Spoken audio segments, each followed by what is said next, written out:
அடுத்தது வந்து நம்ம பேக் தட்டை ரெடி பண்ணலாம்.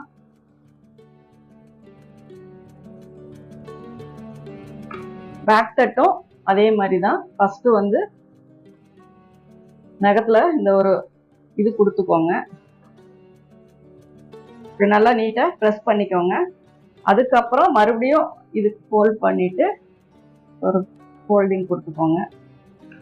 கரெக்டா இந்த நாட்சையும் ஃபர்ஸ்டே வச்சுட்டு அதுக்கப்புறம் கொடுங்க. அப்பதான் வந்து இது கரெக்டா வரும்.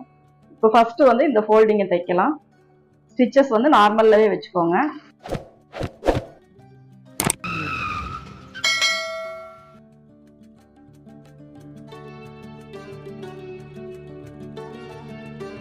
இப்ப நான் வந்து எந்த அளவுக்கு துணியை வந்து இழுக்காம ஃப்ரீயா விட்டு தைக்கிறேனோ அதே மாதிரி தைச்சிங்க அப்படின்னாதான் நார்மல் பிளவுஸ் பொறுத்த வரைக்கும் மெஷர்மெண்ட்ஸ் எல்லாம் ஓரளவுக்கு கரெக்டா வரும். ரொம்ப இழுத்து துணியை போட்டு